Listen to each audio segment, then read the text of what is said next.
గౌరవనీయులు పెద్దలు నల్గొండ టైగర్ ఆర్ఎండ్బి మినిస్టర్ వెంకటరెడ్డి గారి మరి వారి సూచన సలహాలతో ఈ సమావేశం ముగుస్తుంది. తెలిసిందా?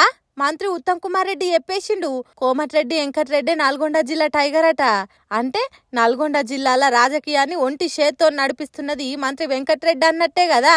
కాంగ్రెస్ పార్టీలో ఏదన్నా తక్లీఫ్ వచ్చినా దాని పరిష్కారం చేసేది ఆర్ఎండ్బి మినిస్టర్ వెంకటరెడ్డి అన్నట్టే కదా అని మనం అనుకునే లోపే మంత్రి వెంకటరెడ్డి ఏమన్నాడో ఇనుండ్రి.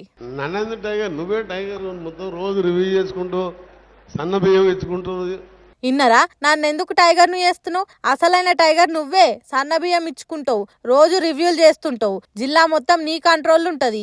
అసొంటిది నన్నెందుకు టైగర్ అంటున్నావు? అటు పార్టీ బాధ్యతలు ఇటు సర్కార్ పనులు నీ మీదనే వేసుకొని సాల్వ్ చేసుకుంటా పోతున్నావు. నువ్వే నిజమైన టైగర్ అన్నట్టు వెంకటరెడ్డి అన్నాడు. మరి ఒగలనొగలు ఒగుడుకున్నారో లేకుంటే మనసులో ఏదన్నా పెట్టుకొని అన్ని నువ్వే చేసుకుంటా నన్ను టైగర్ అంటున్నావేంది అన్నట్టు అన్నాడో మనకు తెలియదు. గాని నల్గొండ రాజకీయాలల్లా ఇప్పుడు టైగర్ ఎవరో తెలియకుండానే వేసిండ్రు ఇద్దరు మంత్రులు.